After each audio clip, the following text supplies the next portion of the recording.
My name is Candy Thompson, and I am a project engineer with the Drinking Water State Revolving Fund, known as the DWSRF, with the Oklahoma Department of Environmental Quality, DEQ. As of July 2020, I've worked at DEQ for a little under 17 years. My first 13 years were spent as a district engineer in the Public Water Supply Engineering and Enforcement section, where I became familiar with many public water supplies throughout the state, especially in the Northeast where my district was located. Now as a DWSRF project engineer, I have projects throughout the state, and it's always a pleasure working with public water supplies. My presentation is going to cover two subjects. First, I'll be discussing revolving to improve your drinking water with the Drinking Water State Revolving Fund. And then I'm going to talk about the Area-Wide Optimization Awards Program. So sit back, relax, have some popcorn, and enjoy. Well, you must be on the edge of your seat waiting to hear about what the DWSRF is. Well, let me tell you, it allows states to provide low-cost loans and subsidy for public water supply assistance. And states are able to do this because the EPA, Environmental Protection Agency, awards yearly capitalization grants to each state, including Oklahoma, based on an assessed need in available funds. Now, the assessed need is determined through a needs survey, and we've come out to many public water supplies to perform this survey, so some of you may be familiar with that. The last one that was performed was in 2015. They're performed every 4 years. However, due to all the circumstances this year, it's a little behind, but we are gearing up to complete the next one as soon as possible. But back in 2015, the survey indicated that just in Oklahoma, there was over $6.8 billion in drinking water infrastructure needs, which is so much need. And then you look at it nationally, and it's $473 billion, and that was 5 years ago. So it is just amazing how much need there is for drinking water infrastructure. The DWSRF is known for funding construction projects at water systems. Many of my backgrounds show examples of DWSRF projects under construction.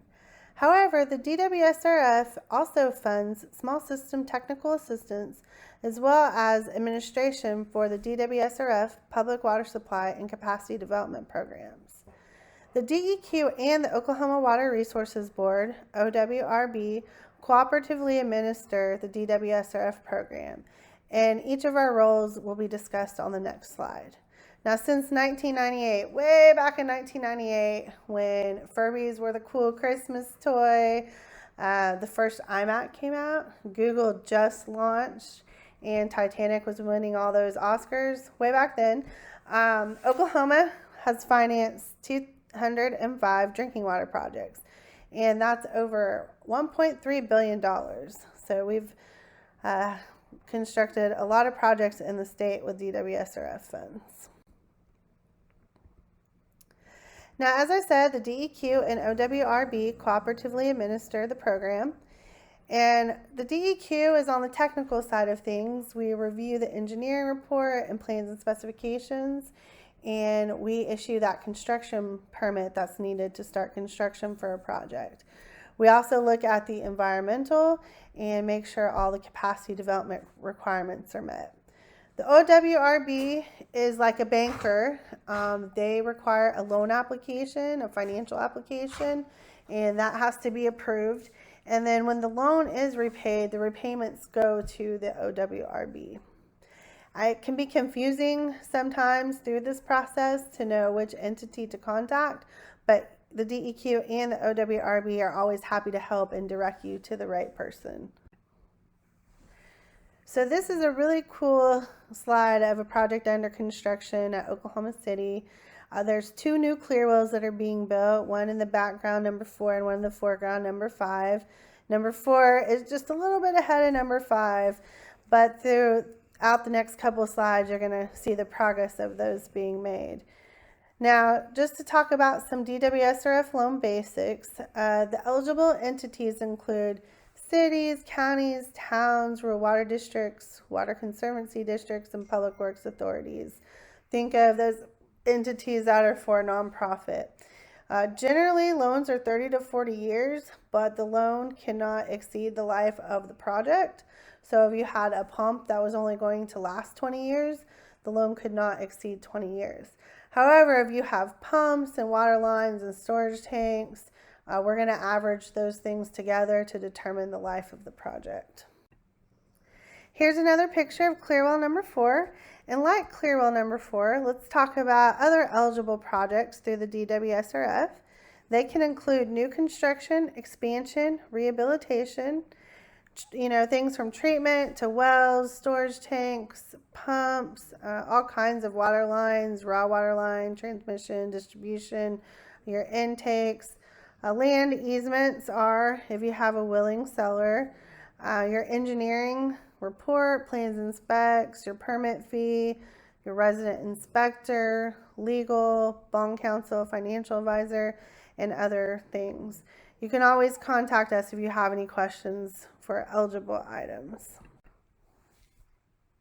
So this background does not include projects from the DWSRF because we are going to talk about ineligible items.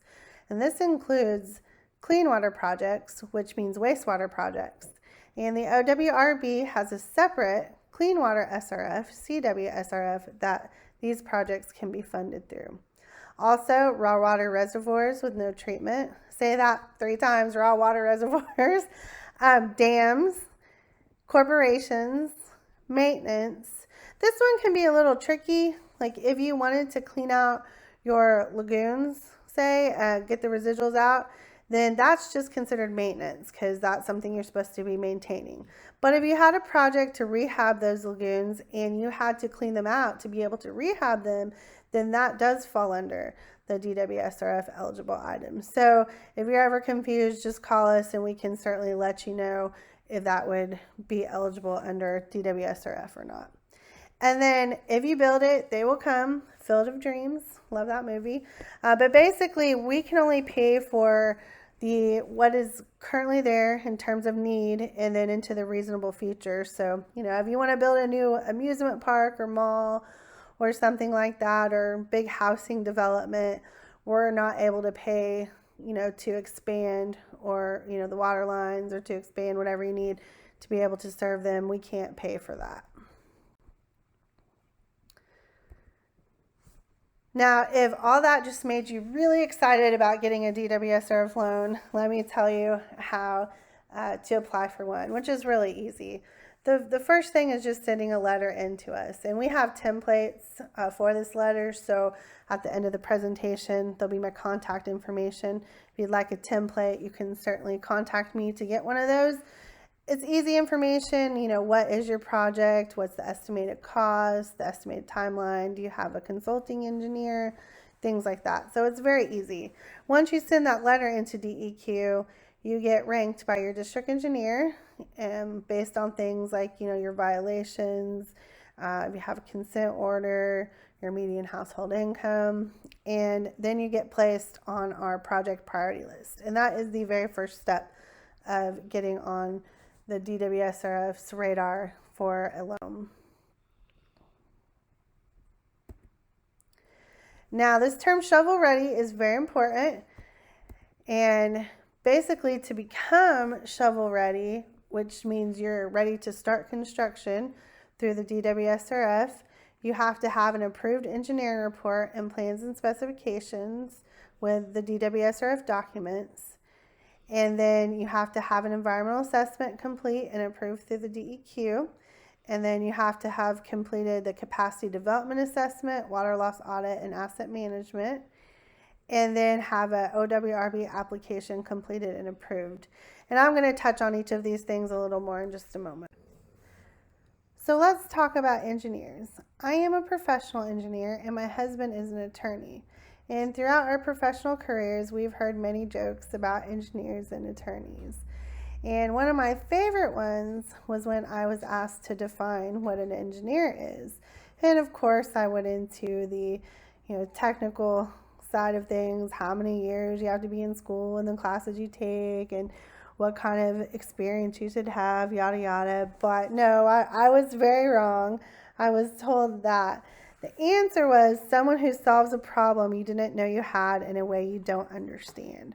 And we definitely don't want that to happen for this project. We want your DWSRF project to be a success. We want you to be working with your engineer on a problem you both understand and both agree on how to solve. So your DWSRF project engineer is there for you throughout the project to help you in any way that we can, from the planning all the way through completion of construction. And we want to make it as smooth as possible for you and make sure your project is a success. Now, you do also have to have a consulting engineer, but these items listed here I highly recommend doing to make sure you have a consulting engineer that you are able to work with and make sure you're on the same page for your problem and your solution. So these items include things like vetting your consulting engineer, making sure they have the qualifications that you want, establishing, criteria that you want. You can see the standpipe for Newcastle in the background. Do you want an engineer that's worked on 10 standpipe projects, if that's what your project is going to be? Solicit statements of qualification to see what kind of qualification the engineers have. You may have used the same engineer for 20 years, but you're doing a different kind of project that they may not be as familiar with, and a different engineer may be more qualified to do the project for you. And you can solicit qualifications from as many engineers as you want, and then develop a short list of the ones that seem most qualified and kind of dig into those further. Check their references, make phone calls to other water systems that they've done work at, look at their recent work, make sure they haven't had any PE disciplinary and that they are registered as on the Oklahoma PE board. Be sure and define the scope of work, because you want that engineer to understand what the scope of work is so they can do the very best job they can. And then negotiate the terms. You're the owner, you're the one that is taking the loan. You can negotiate the terms. Don't feel like you're stuck with whatever the engineer says. Okay, let's talk about environmental review. The two main kinds in the DWSRF program that we see are the categorical exclusion, CADEX, which includes minor rehab replacement. If you're increasing plant capacity by 30% or less, that would be under a CADEX. And there's no public notice required, so they're pretty easy. The other kind is called a FONSI, Finding of No Significant Impact. That's fun to say. Reminds me of Fonzie Bear. And you do have to have an EID, Environmental Impact Document, or Environmental Assessment. Solicit agency comments, there's public participation, and you want to expect at least 120 days, which can slow projects down if you're in a big hurry. There is a third kind of environmental review known as an environmental impact statement, but we haven't yet had to do one in the state. So if that would happen, we'd have to work with you closely on making sure everyone understood how to get that done, but that probably will not be the case. Okay, now let's talk about capacity development, also called CapDev. And we do have a CapDev section at DEQ. They are very knowledgeable and helpful and can answer any capacity development question you may have. And capacity development is defined as the ability to plan for, achieve, and maintain compliance with drinking water standards, which leads to sustainable production of safe and affordable drinking water. And the three key areas in capacity development are technical, managerial, and financial. So think of a three-legged table, and if you don't have one of those legs, the table is going to fall down. So you have to be on top of those three legs, make sure they're sturdy and standing to have a sustainable and resilient public water supply system. If you do come to DWSRF for a loan or for subsidy, and I'll talk more about the subsidy in a minute, you are required to have a capacity development assessment performed, a water loss audit, and asset management. The good news is our capacity development section will be in contact with your water system to get those set up and perform those items for you and work with you. As I mentioned before, for DWSRF loans, a financial application is required. This goes through the Oklahoma Water Resources Board, and they look at the economics, debt, and rate analysis of your water system. They're also going to see if you've had proper audits performed and if you meet the 1.25 debt coverage ratio. And what that means is that if you have debt of $10, are you bringing in at least $12.50 to cover that debt plus $2.50 left over? So they'll help you with that and see where you're at on your debt coverage. Whew, that is some muddy water there. Well, let's talk about DWSRF construction. So shovel ready, which I mentioned before, is really important to get going on construction of the project. And once you're shovel ready, some of the next steps are holding a pre-construction meeting, which includes the PWS, the owner, the engineer, the consulting engineer, the resident inspector, the contractor, and the DWSRF project engineer. And we'll get together and discuss timelines on moving forward and figure out a good day to meet each month and have a progress meeting to talk about the status of the project and answer any questions or talk about any problems that might be going on. And then the DWSRF project engineer will also look at monthly pay requests and change orders. And don't forget, even no cost change orders have to come through and get approved by the DWSRF. And then we'll also look at eligibility considerations for those change orders. Now, we do retain funds for the final payment for the contractor. Well, that's me inside a 120-inch diameter pipe at the Oklahoma City site where those clear wells we saw earlier were. And I want to talk about some DWSRF project considerations. They may be, something people consider red tape, but that's what we're here, the DWSRF project engineers, are here for, to help you through this and make sure you're meeting these things and make it as easy as possible for you. But some considerations are the Oklahoma Competitive Bidding Act, the requirements for advertising and the change orders and all that good stuff. Davis-Bacon wages, making sure that the employees are being paid the proper wages on a federally funded project. American Iron Steel, contractors have to provide certifications for components that have to meet this. And then the resident inspector. Your engineer may provide a resident inspector through his company, but it's not required. You can have a third-party resident inspector. You just want to make sure whoever that resident inspector is has your best interest in mind, because it is your project that you're going to have. When all the project's done, you're going to be the ones operating it and having to deal with it. So I am done with the DWSRF basics, and now I'm going to talk about something a little more exciting, the DWSRF subsidy.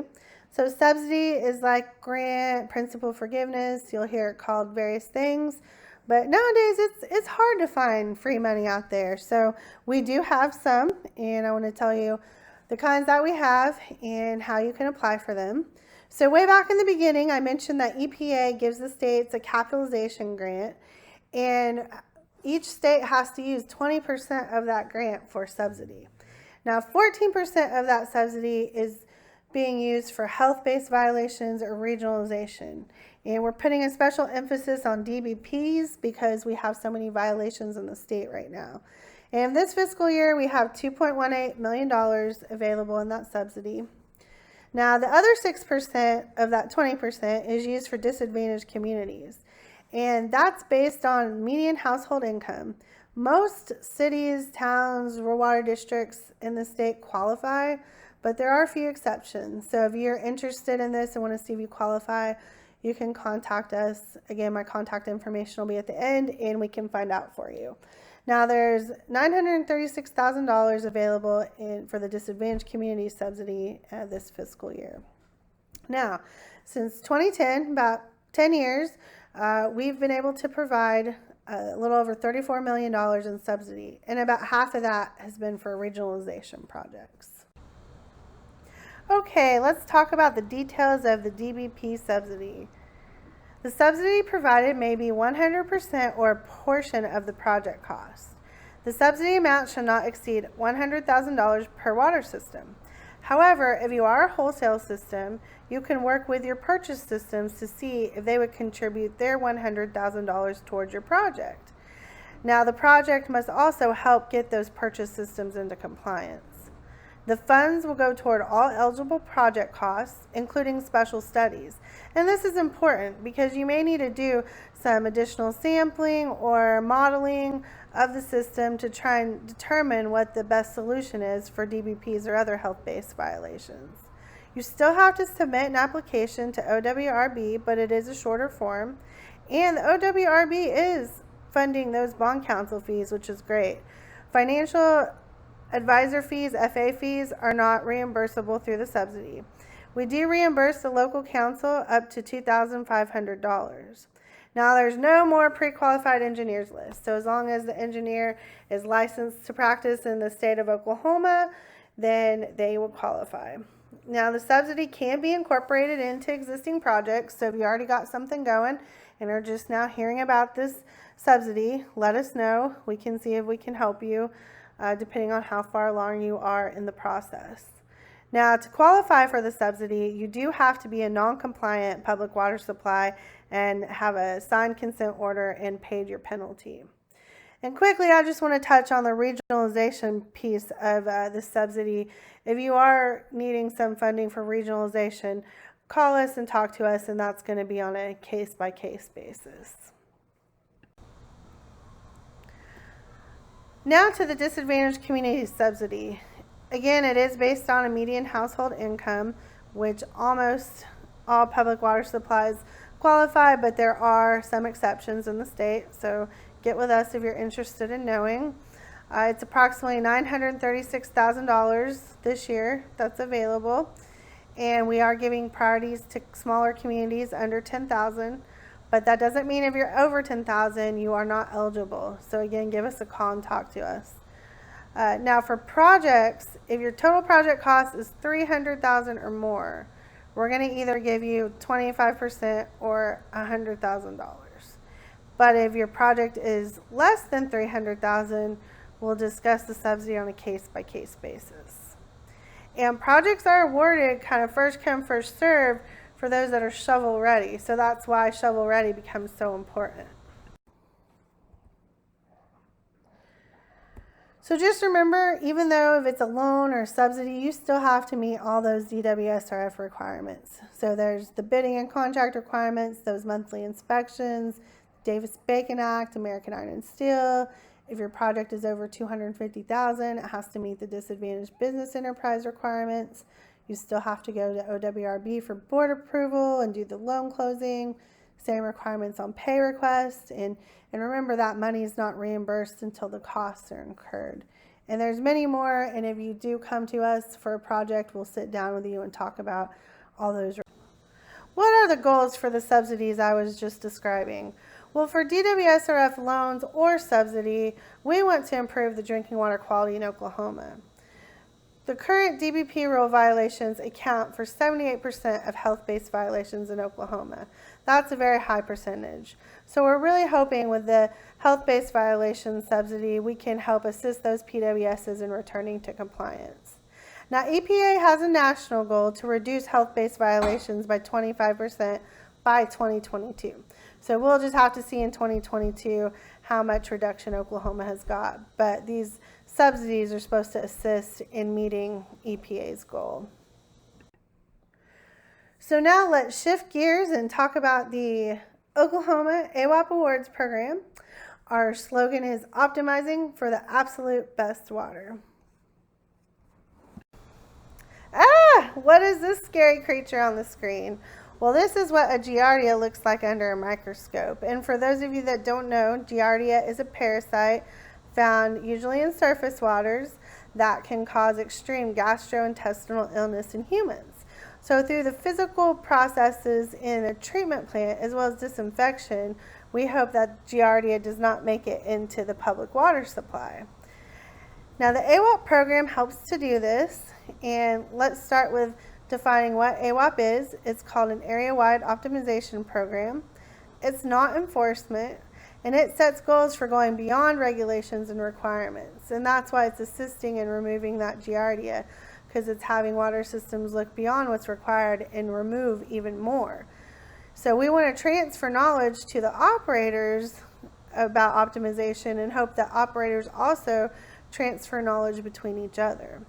And it helps water systems operate as effectively as possible while focusing on fine-tuning what a water system already has and not spending money for additional infrastructure.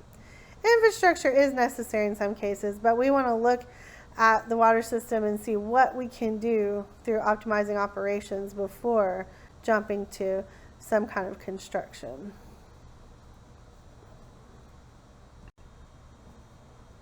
Here is a visual example of how optimization can improve water quality. On the left, you see water at 0.3 NTU turbidity, and turbidity is the clarity of the water.